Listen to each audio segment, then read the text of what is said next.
Bab 887. Bermimpi saja. Saat berbicara sampai sini, mata Dennis memerah. Pria tua ini seolah dipenuhi dengan kebencian, seolah dia ingin memusnahkan seluruh keluarga Lavali. Bahkan Junet yang telah lama berada di medan perang, saat ini merasa ketakutan.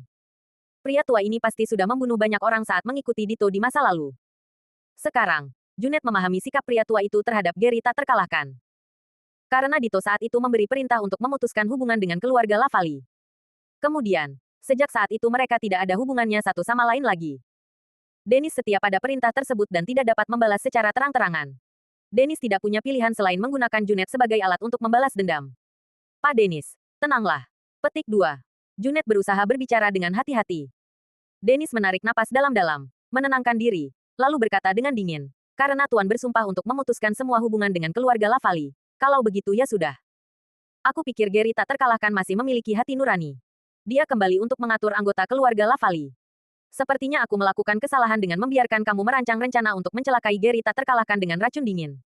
Nggak perlu menargetkan dia lagi ke depannya. Gary tak terkalahkan bisa dibebaskan dari hukuman mati, tapi dia nggak bisa menghindari hukuman berat lainnya. Kedepannya kamu masih harus merebut posisinya. Mengerti? Ketika Junet mendengar ini, hatinya terasa dingin.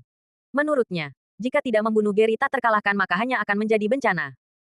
Namun, perkataannya tetap harus dihormati. Sambil berpikir, Junet dengan hati-hati mengingatkan, tapi aku nggak tahu di mana tuanmu. Kenapa kamu nggak membiarkan dia bersembunyi? Kalau kita terus terlihat seperti ini, ayah angkatku pada akhirnya akan menemukannya. Dennis menatapnya dengan tenang. Kamu mencari tahu padaku di mana tuanku. Aku nggak berani. Junet menyahut dengan cepat. Aku nggak peduli apa kamu berani atau nggak. Dennis mencibir dan berkata, hanya beberapa bawahannya yang tahu di mana tuanku. Tapi dalam beberapa tahun terakhir, setelah mereka pergi mengunjungi Tuan, mereka kehilangan kontak dengan kami.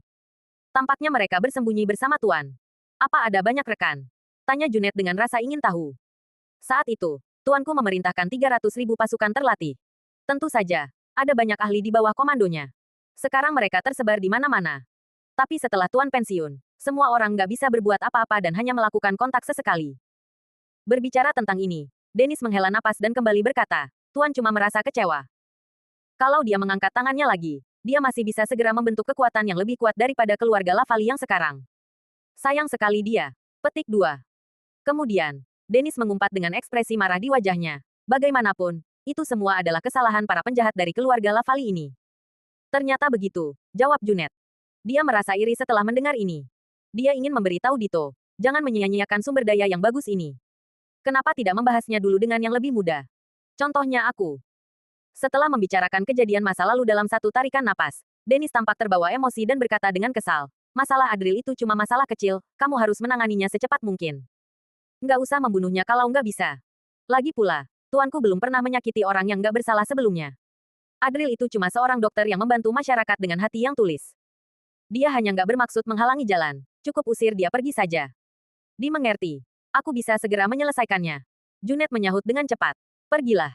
Dennis memerintah dengan lembut. Setelah dia pergi, Dennis melihat ke arah danau seraya menghela napas pelan dan bergumam. Tuan, aku nggak tahu bagaimana keadaanmu sekarang. Aku tahu kalau kamu sudah memutuskan hubungan dengan keluarga Lavali. Kamu bilang kalau kita nggak akan pernah berutang satu sama lain.